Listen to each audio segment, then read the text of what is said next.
فبأي آلاء ربكما تكذبان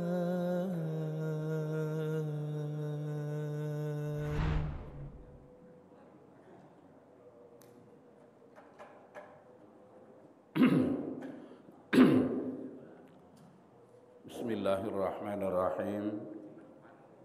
Assalamualaikum warahmatullahi wabarakatuh. Innal hamdalillah nahmaduhu wa nasta'inuhu wa nastaghfiruh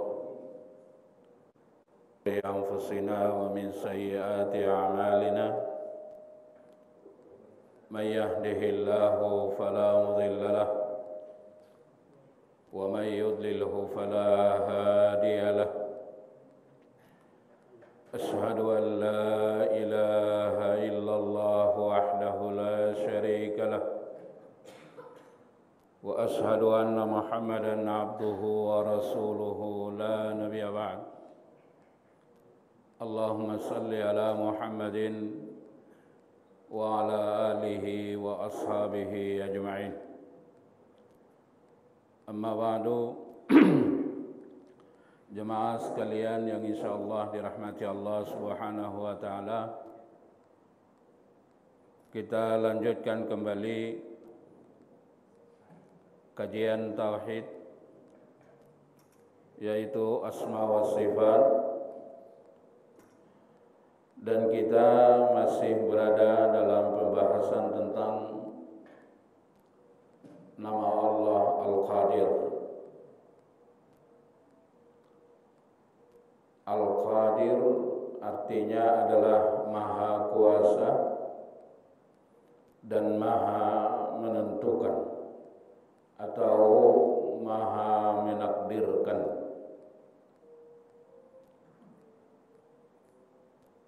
Kalau Allah Subhanahu wa taala yang menciptakan seluruh makhluk, maka Allah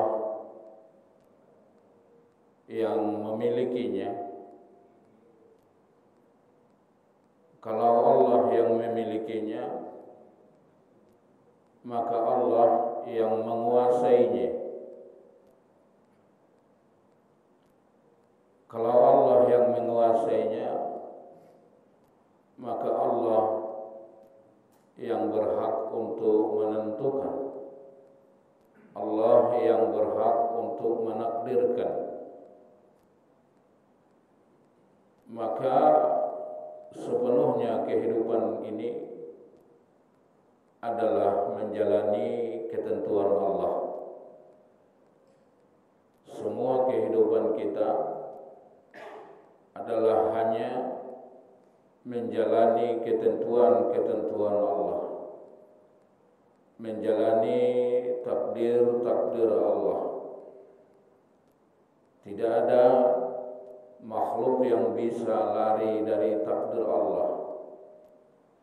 Tidak ada makhluk yang bisa mengatur dirinya sendiri. Maka siapapun yang merasa bahwa dia bisa mengatur dirinya, dia bisa mengatur kehidupannya,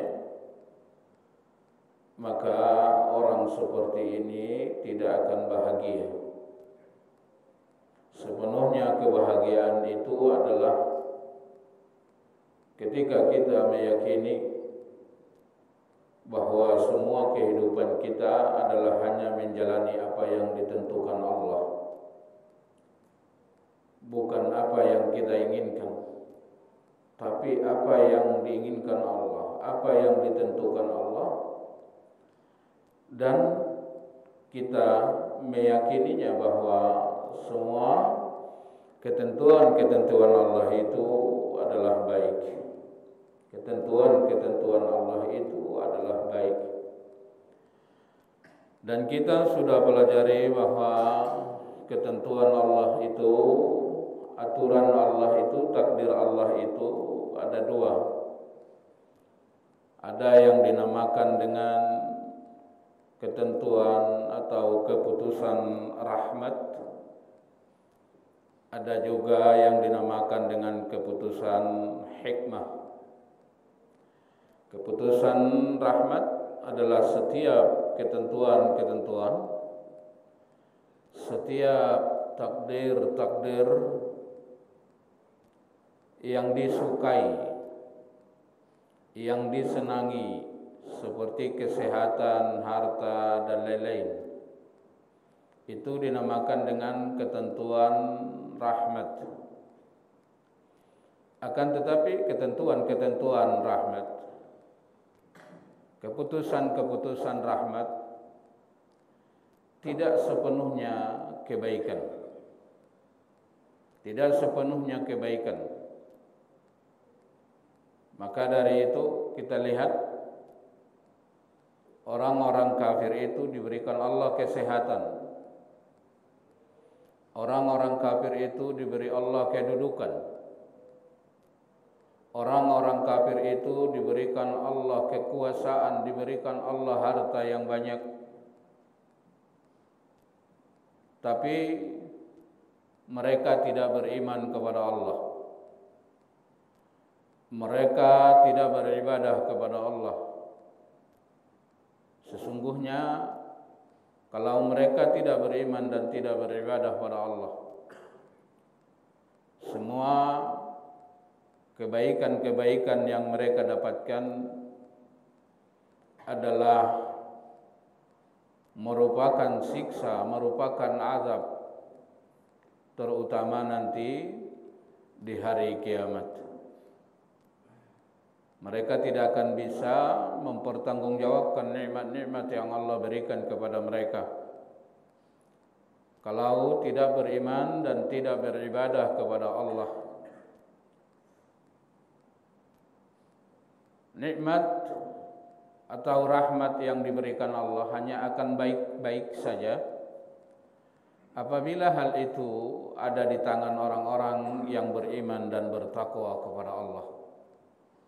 Maka tidak usah silau melihat orang-orang yang memiliki harta yang banyak tapi tidak beriman, tapi tidak beribadah kepada Allah Subhanahu wa taala. Itu bukanlah kebaikan. Itu adalah istidraj. Allah berikan kepada mereka apa yang mereka sukai, sehingga mereka ada di puncak kebahagiaan, di puncak kegembiraan. Lalu Allah Subhanahu wa taala menarik nikmat itu. Itu adalah sungguh sangat menyakitkan. Maka Allah Subhanahu wa taala katakan dalam Al-Qur'an, la yaghurrannaka taqallubul ladzina kafaru fil bilad. Jangan engkau terkecoh melihat keadaan orang-orang yang kafir di negeri itu.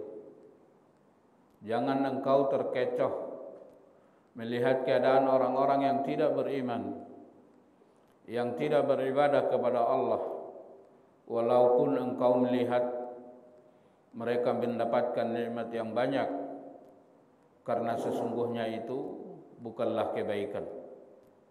Sesungguhnya itu adalah azab kelak di akhirat, karena ia tidak beriman dan bertakwa kepada Allah. Yang kedua, ketentuan Allah yang dinamakan dengan hikmah.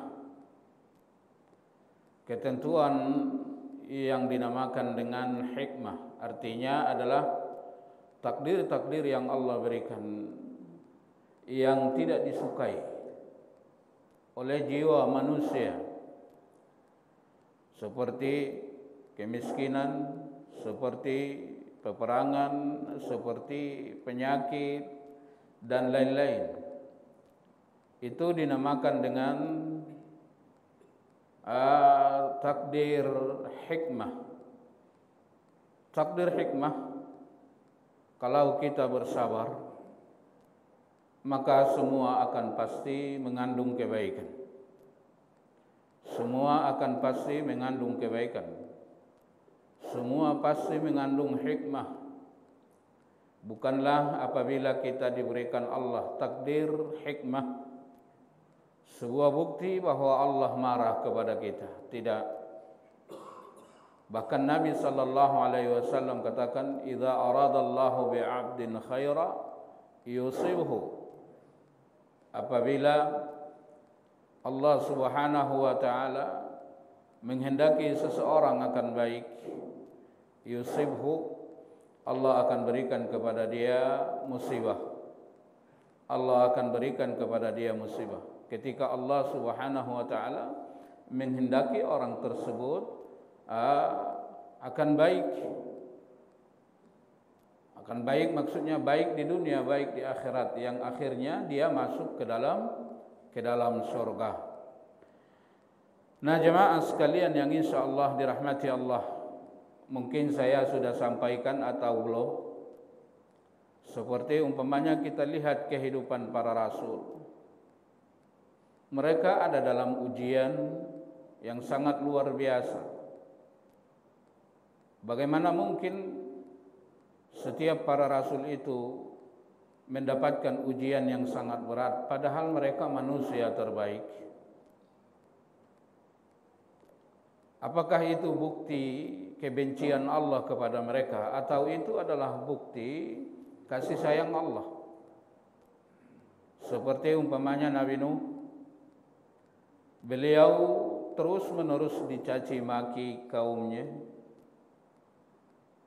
Beliau terus-menerus dikatain oleh kaumnya sebagai orang yang gila.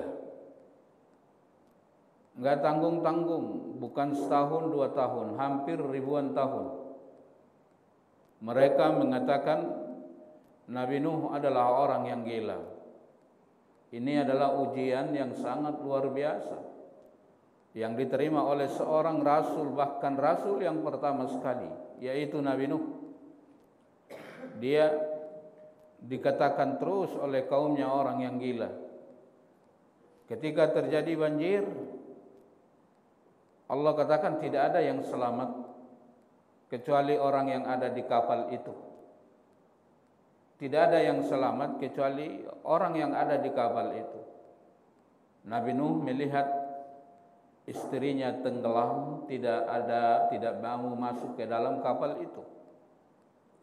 Itu adalah merupakan ujian yang sangat luar biasa. Dia lihat sendiri dengan matanya, anaknya dan istrinya ditenggelamkan. Dan itu sebagai bukti bahwa anak dan istrinya itu tidak akan selamat dunia akhirat. Dan ini adalah sebagai ujian yang sangat berat. Coba bayangin kalau kita Nabi Nuh itu, kita melihat pemandangan seperti apa yang ia lihat terhadap anak dan istrinya. Begitu juga dengan Rasul sallallahu alaihi wasallam. Rasul sallallahu alaihi wasallam dilahirkan dalam keadaan yatim. Rasul sallallahu alaihi wasallam masih kecil, ibunya meninggal dunia. Lalu Allah menitipkan dia kepada kakeknya. Kakeknya meninggal dunia, dititipkan juga kepada pamannya Abu Thalib, meninggal dunia, dititipkan kepada Khadijah, juga meninggal dunia. Ujian yang sangat luar biasa. Semua anaknya meninggal di saat beliau masih hidup. Beliau menyaksikan semua anaknya dimasukkan ke dalam kubur, kecuali Fatimah. Ini adalah ujian yang sangat luar biasa. Pembela beliau para sahabat-sahabat yang setia. Sahabat-sahabat ini pun disiksa, disakiti oleh orang-orang kafir Quraisy.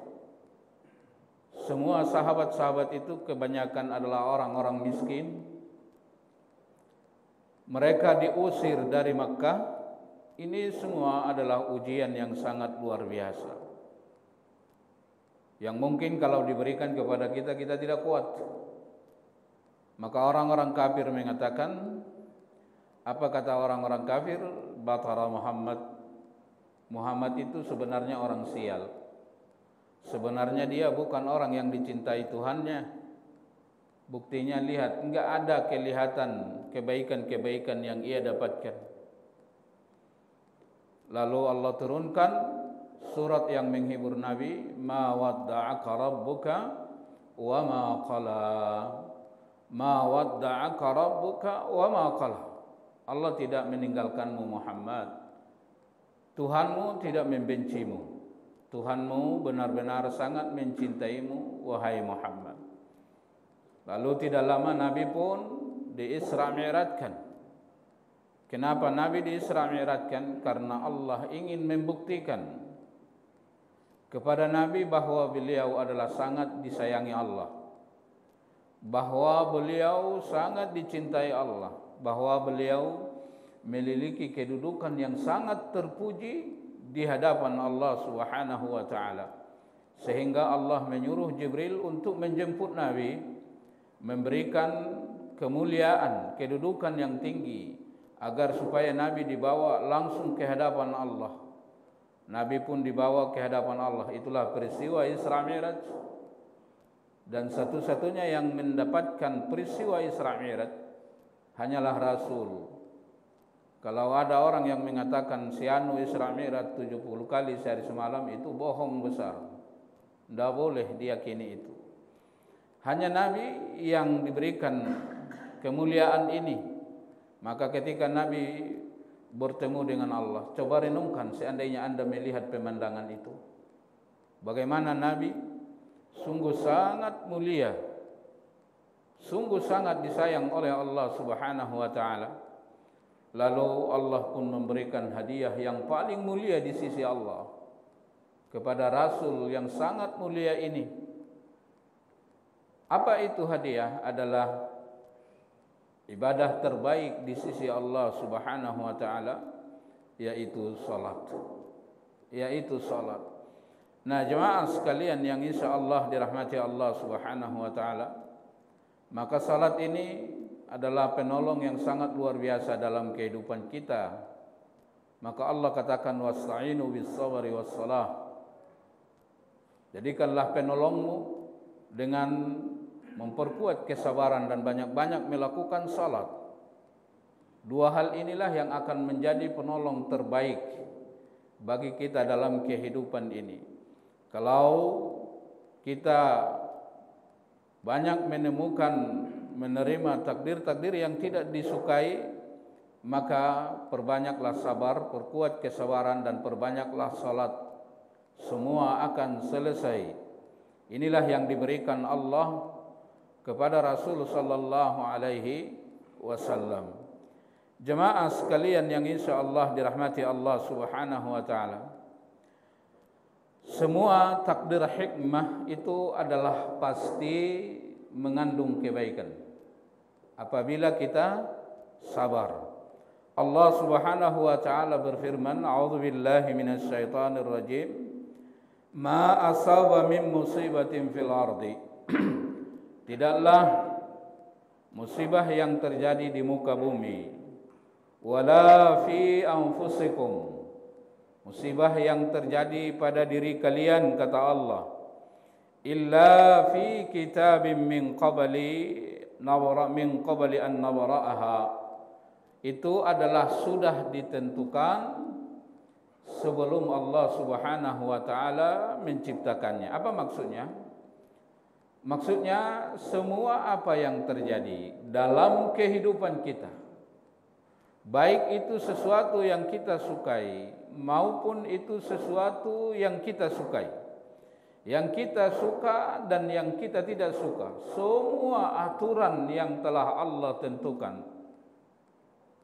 dalam kehidupan seluruh makhluk itu Allah sudah tentukan. Allah Subhanahu wa taala sudah tentukan 50.000 tahun lagi sebelum Allah menciptakan alam. Nah, maka kalau terjadi musibah, kembalilah kepada ayat ini. Kembali kepada ayat ini. Bahwa semua apa yang terjadi, semua apa yang terjadi itu sudah Allah tentukan. Itu udah Allah tentukan. Kapan? 50.000 tahun lagi sebelum Allah menciptakan alam. Jadi si anu bisa bikin rumah yang mewah, si anu bisa memiliki harta yang banyak, si anu sehat-sehat saja, ya itu sudah Allah tentukan itu. Bukan dia yang menentukan dirinya seperti itu. Bukan dia yang menghendaki dirinya seperti itu. Itu adalah kehendak Allah. Rezekinya banyak banget. Iya, itu kehendak Allah. Allah yang menentukan itu 50.000 tahun lagi sebelum Allah menciptakan alam. Bukan karena kehebatan dia, bukan. Tapi adalah ketentuan Allah. Siapapun yang memahami ini dengan baik, maka hal ini sangat luar biasa untuk menghilangkan hasad. Untuk menghilangkan hasad dalam hati kita terhadap orang lain adalah memahami semua apa yang terjadi itu adalah sudah ditentukan Allah. 50.000 tahun lagi sebelum alam diciptakan. Tapi lihat ada orang-orang yang tidak yakin dengan hal ini. Dia mengira orang itu sehat, dia mengira orang itu baik-baik saja, banyak uangnya, itu adalah karena kemampuan orang itu. Enggak, itu adalah karena ketentuan Allah. Maka tidak ada gunanya hasad. Sesungguhnya hasad itu adalah ketidakpercayaan kepada takdir Allah. Orang yang hasad sesungguhnya adalah orang yang tidak percaya dengan baik, tidak beriman dengan baik kepada takdir Allah. Sehingga dia tidak suka ketika orang lain mendapatkan kebaikan, karena dia merasa bahwa orang itu mendapatkan itu karena adalah kehebatan orang itu dan lain-lain. Nah, muncullah hasad. Nah, jemaah sekalian yang insya Allah dirahmati Allah Subhanahu wa ta'ala. Begitu juga dengan hal-hal yang bentuknya musibah, yang bentuknya hal-hal yang tidak disukai. Jangankan ketika musibah itu terjadi, sebelum Allah menciptakan alam 50.000 tahun lagi Allah sudah takdirkan apa yang akan terjadi pada kita. Jadi musibah-musibah kita itu Allah sudah takdirkan. Itu Allah Subhanahu wa ta'ala sudah takdirkan. Ketika kita meyakini ini dengan baik, maka kita akan bahagia. Kalau kita meyakini bahwa semua musibah yang kita dapatkan itu adalah takdir Allah 50.000 tahun lagi sebelum Allah menciptakan alam, itu Allah sudah tentukan, dan kita yakin benar bahwa itu pasti mengandung hikmah. Pasti mengandung hikmah. Hanya keyakinan seperti ini yang akan membuat kita bisa menerima takdir dengan baik. Walaupun takdir tersebut sakit, tapi tidak mengganggu kehidupan. Kalau kita meyakini bahwa itu adalah pasti mengandung kebaikan. Sakit ya sakit. Sakit rasanya ketika mengalami penyakit. Sakit rasanya ketika mengalami kesulitan. Sakit rasanya ketika mengalami perang dan lain-lain. Tapi tidak mengganggu kehidupan. Tidak mengganggu kehidupan. Dia tidak melakukan hal-hal yang tidak baik. Banyak orang ketika ia mendapatkan ujian, ketika ia mendapatkan musibah, dia mendatangi dukun. Apakah dukun itu bisa merubah takdir? Tidak bisa. Sehingga ia melakukan kemusyrikan. Kenapa? Karena menurut dia kalau itu dia lakukan, dia akan berubah keadaannya. Padahal tidak akan berubah. Tidak akan berubah. Dia akan semakin parah. Dia akan semakin tersiksa. Lihat banyak orang karena mendapatkan musibah, tidak berbaik sangka kepada musibah ini, tidak percaya kepada takdir. Lihat banyak orang yang melakukan bunuh diri. Dia kira bunuh diri itu menyelesaikan masalah. Apakah kalau bunuh diri menyelesaikan masalah atau dia keluar dari masalah kecil menuju masalah yang paling besar? Dia akan menuju masalah paling besar. Di sana ada barzakh. Di sana ada azab. Banyak juga orang lihat kalau dia tidak percaya dengan takdir, dia ingin merubah takdirnya, dia ingin merubah keadaannya,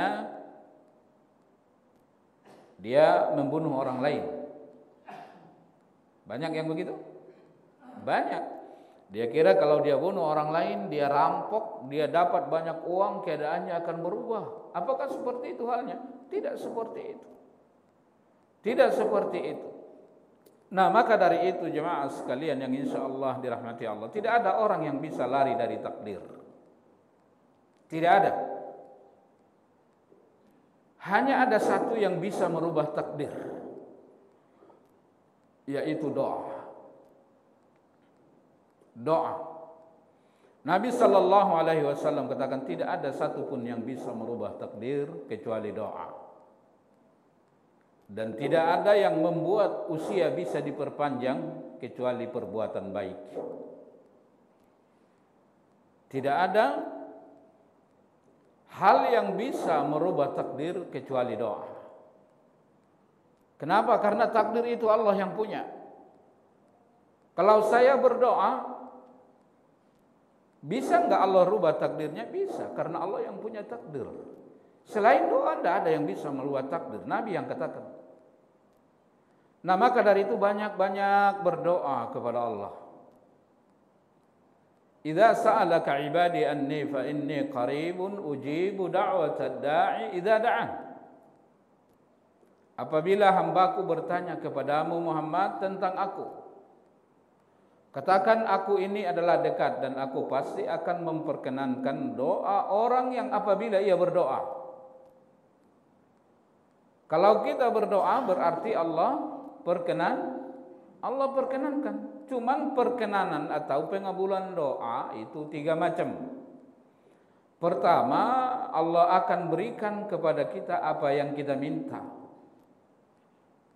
Allah akan berikan kepada kita apa yang kita minta kalau itu adalah baik untuk kita. Tidak mungkin Allah berikan kalau tidak baik. Cuman yang paling tahu apa yang terbaik dalam hidup kita adalah Sang Pencipta kita. Nah, maka dari itu kalau permintaan kita itu baik menurut Allah, Allah akan berikan. Allah akan berikan. Tapi terkadang yang kita minta itu ternyata tidak baik. Menurut kita baik, tapi menurut Allah tidak baik. Maka Allah Subhanahu wa taala akan memberikan pengabulan doa yang kedua. Apa pengabulan doa yang kedua? Allah hindarkan kita dari takdir yang buruk sesuai kadar doa kita. Allah takdirkan kita umpamanya hari ini sakit, tapi Allah Subhanahu wa taala menjadikan kita tidak jadi sakit. Kenapa? Itu mungkin adalah karena doa kita. Karena doa kita. Sering gak minta doa sehat, Pak? Kita setiap hari 17 kali minimal sehari semalam meminta doa supaya sehat. Rabbi ghfirli warhamni wahdini wa'afini warzuqni. Ini doa yang sangat mahal. Kalau 4 hal ini Allah berikan, Rabbi ghfirli, Allah ampuni aku. Kalau Allah ampuni kita, selamat dari konsekuensi dosa dunia akhirat. Warhamni, sayangi aku. Coba bayangin kalau kita adalah orang yang disayang Allah, apa kira-kira yang Allah akan berikan? Wahdini, beri aku hidayah. Wa'afini, berikan aku kesehatan. Sehat badanku dan badanku tidak melakukan maksiat. Sehat mataku dan mataku tidak melakukan maksiat. Sehat telingaku dan telingaku tidak melakukan maksiat. Wa'afini, berikan aku kesehatan. Kesehatan secara zahir. Badannya sehat. Badannya tidak melakukan maksiat. Banyak orang yang sehat tapi maksiat? Banyak orang yang matanya sehat tapi lihat dosa? Telinganya sehat tapi mendengarkan dosa? Maka wa'afini, sehatkan aku, sehatkan fisikku dan jangan jadikan fisikku melakukan dosa. Wa'afini makna kedua, berikan kesehatan dalam batinku. Hatinya sehat, hatinya tidak syirik, hatinya tidak hasad, hatinya takut kepada Allah dan lain-lain. Wa'afini warzuqni, beri aku rizki. Beri aku rizki. Rizki fisik, makan, minum, pakaian dan seterusnya. Dan rizki batin. Apa rizki batin? Iman. Apa rizki batin? Takut pada Allah. Apa rizki batin? Ikhlas dan lain-lain. Kira-kira kalau ini yang kita baca dalam salat, duduk antara dua sujud, dikabulkan Allah, kita dapat udah dunia akhirat. Cuman kadang kita kalau duduk antara dua sujud udah selesai begitu aja, karena lancarnya bacanya udah biasa. Dia nggak pernah menghayati apa yang dia baca tadi ketika dia membaca duduk antara doa, duduk antara dua sujud. Nah jemaah sekalian yang insya Allah dirahmati Allah.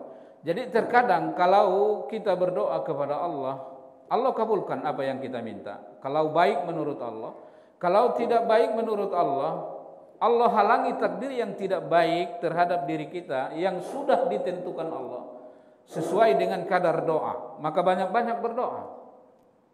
Seharusnya hari ini dalam takdir akan jatuh naik motor, tapi enggak jatuh karena doanya. Karena doanya. Pengabulan yang ketiga kata Nabi nanti di akhirat. Nanti di akhirat. Di akhirat bagaimana? Ketika dia melihat orang masuk surga, enak banget di surga. Mereka masuk surga karena mereka punya pahala. Ketika mereka melihat orang yang di neraka, takut dia. Seandainya aku jangan masuk ke neraka itu. Sehingga dia tahu bahwa orang yang ada di neraka karena tidak punya pahala, orang yang ada di surga adalah orang yang punya pahala. Maka yang paling dia inginkan kata Nabi adalah pahala. Dia berandai kata supaya seandainya saya punya pahala, seandainya saya punya pahala, saya masuk ke surga, saya punya pahala, saya enggak masuk ke neraka itu. Lalu Allah pun datang dan Allah memberikan dia pahala yang banyak. Kata dia, ya Allah, aku tidak punya pahala seperti ini. Kebaikan apa yang aku lakukan sehingga aku punya pahala seperti ini? Kata Allah, ini adalah pahala doa-doamu yang aku tunda. Pahala doa-doamu yang aku tunda sekarang aku berikan kepadamu. Nah maka dari itu terkadang pahala doa atau pengabulan doa itu Allah berikan nanti di hari kiamat. Coba bayangin, itu sungguh sangat memuaskan. Di saat orang itu menginginkan yang sangat luar biasa yaitu pahala, lalu tiba-tiba Allah berikan kepada dia pahala. Pahala apa itu? Pahala doa yang dilakukan ketika dia masih hidup. Banyak-banyak berdoa. Maka doa itu adalah inti ibadah. Kalau ada orang yang masih berdoa pada Allah, itu bukti dia adalah orang beriman. Kalau masih berdoa dia pada Allah, itu bukti dia adalah orang beriman. Kalau dia berdoa kepada selain Allah, dia bukan orang beriman lagi. Maka haram hukumnya, syirik hukumnya berdoa pada kuburan. Karena doa itu inti ibadah. Iyyaka na'budu wa iyyaka nasta'in. Hanya kepadamu kami menyembah dan hanya kepadamu kami meminta. Nah, jemaah sekalian, hanya doa yang bisa merubah takdir dengan izin Allah. Maka kalau Anda merasa bahwa Anda mendapatkan hal-hal yang tidak Anda sukai, tidak jalan lain kecuali memohon kepada Allah supaya Allah Subhanahu wa taala memberikan kemudahan-kemudahan. Dan Nabi katakan tidak ada yang bisa memperpanjang hidup kecuali melakukan kebaikan-kebaikan pada orang lain. Kalau kita baik sama orang, Allah akan berikan kepada kita usia yang penuh kebaikan. Allah perpanjang hidup kita. Allah perpanjang hidup kita. Kalau kita berbuat baik pada orang lain, berbuat baik pada makhluk lain, maka Nabi sallallahu alaihi wasallam katakan khairukum man tala umruhu wa hasuna amaluhu. Manusia terbaik adalah orang yang panjang usianya dan baik perbuatannya. Manusia paling buruk usianya yang panjang, buruk juga perbuatannya. Maka kalau berdoa sama Allah jangan sepotong aja, ya Allah panjangkan umurku, panjangkan umurku. Salah itu. Ya Allah panjangkan usiaku dan berikan kepadaku kemampuan untuk mengisi usiaku dengan kebaikan-kebaikan. Itu fungsi usia, untuk mengisi dengan kebaikan-kebaikan. Nah, jadi kalau Anda semakin baik sama orang, semakin Allah berikan keberkahan hidup, semakin Allah berikan kesehatan, semakin Allah berikan usia yang panjang. Maka dari itu Nabi sallallahu alaihi wasallam katakan, siapa yang ingin rezekinya ditambah, siapa yang ingin usianya dipanjangkan, hendaklah ia menyambung silaturahim. Jangan putuskan hubungan dengan orang lain. Hati-hati. Nabi sallallahu alaihi wasallam katakan, setiap hari Senin dan hari Kamis pintu-pintu surga dibuka. Setiap apa? Setiap hari Senin dan hari Kamis pintu-pintu surga dibuka. Dan Allah katakan, semua hambaku yang beriman aku ampuni, kecuali orang-orang yang melakukan kesyirikan. Semua hambaku yang beriman aku ampuni, kecuali orang-orang yang melakukan kesyirikan. Dan kecuali orang-orang yang memutuskan silaturahim. Kalau mereka orang-orang yang memutuskan silaturahim, tunda dulu kata Allah, hatta yastaliha, sampai mereka baikan. Sampai mereka baikan.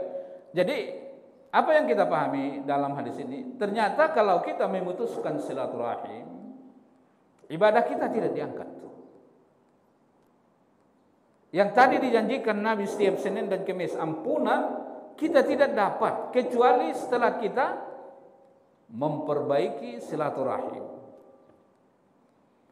Kalau begitu, seandainya orang-orang yang sudah mati itu bisa kembali ke dunia, seandainya, tapi tidak bisa. Seandainya orang-orang yang sudah mati itu kembali ke dunia, mereka kembali ke dunia, ke rumahnya atau ke mana? Kemana kira-kira kalau mereka kembali? Mereka kembali kepada orang-orang yang ia putuskan silaturahim dengan itu, untuk meminta maaf, untuk menyambung silaturahim. Kenapa? Karena banyak amal yang tidak terangkat karena sebab memutuskan silaturahim. Sambung silaturahim. Ini Ramadan mau dekat, pahala yang sangat luar biasa menunggu kita. Jangan sampai pahala-pahala Ramadan ini tidak terangkat karena ada silaturahim yang diputuskan. Ada silaturahim yang diputuskan dengan tetangga, memutuskan silaturahim dengan keluarga, dengan abangnya, dengan kakaknya, dengan ibunya, dengan adiknya. Hanya persoalan warisan, hanya persoalan dunia. Ternyata memutuskan silaturahmi itu adalah membuat seseorang kehilangan surga. Apakah Anda mau gara-gara dunia ini Anda kehilangan surga yang Allah ciptakan untuk Anda? Nah, jemaah sekalian, seperti apa sih mahalnya dunia ini sehingga kita rela kehilangan surga sehingga kita memutuskan silaturahim. Nah, tidak ada kesalahan yang tidak bisa dimaafkan. Renungkan bagaimana Allah terus-menerus memaafkan Anda. Anda tidak masuk surga kalau tidak dimaafkan Allah. Ingin enggak dimaafkan Allah? Kalau ingin dimaafkan Allah, maafkan orang lain, jangan putuskan silaturahim. Nah, jemaah sekalian yang insya Allah dirahmati Allah, maka dari itu silaturahim, memutuskan silaturahim bahayanya sangat besar. Dan menyambungkan silaturahim, Nabi berjanji akan menambah rizki dan akan memanjangkan usia. Kenapa? Karena orang yang menyambung silaturahim sesungguhnya itu adalah orang baik. Saya ada teman, dia cerita, kata dia ada tetangga dia melakukan sesuatu hal yang enggak dia sukai. Udah 5 tahun katanya dia enggak tegur itu tetangga. Udah 5 tahun dia enggak tegur. Bangga dia bercerita seperti itu. Dia enggak sadar kalau dengan perbuatan seperti itu, sholat-sholatnya, puasa-puasanya, sedekahnya tidak diangkat oleh Allah.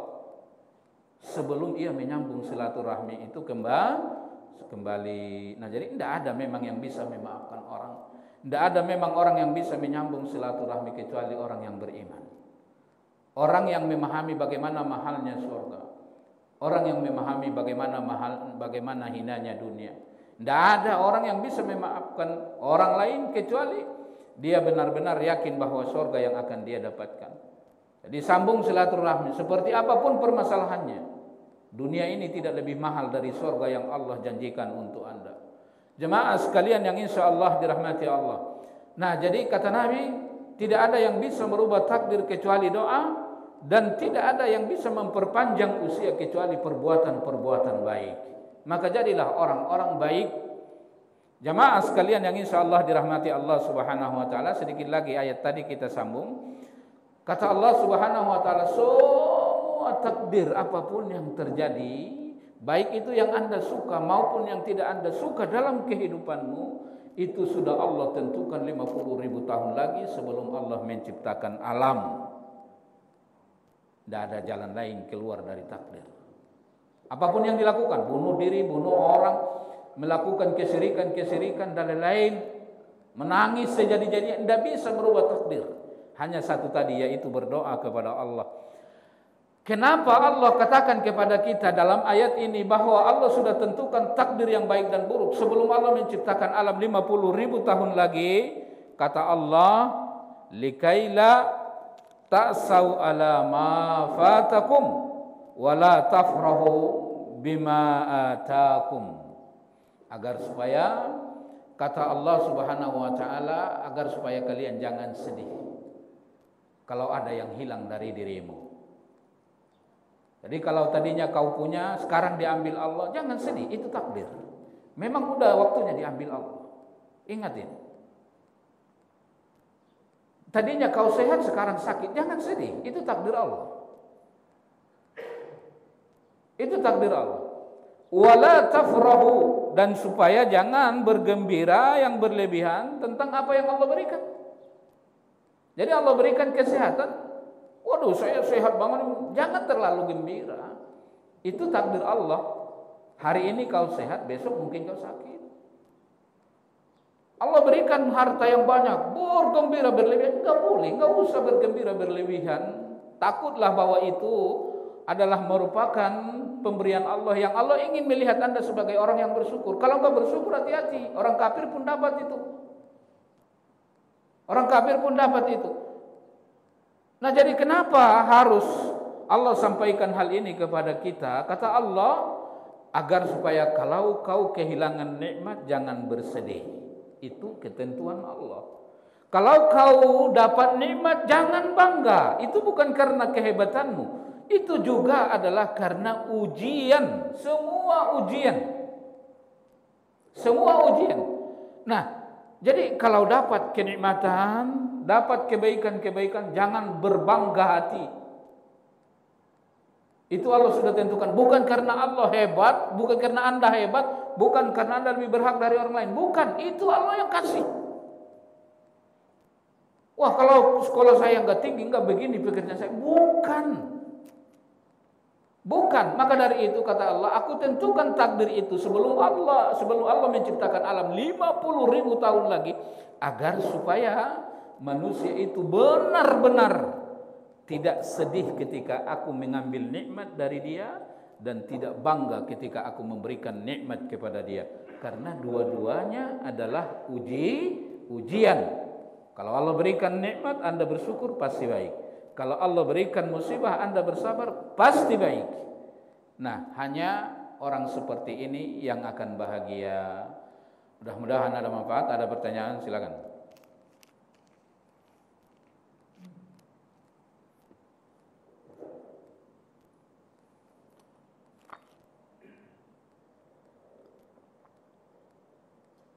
فبأي آلاء ربكما تكذبان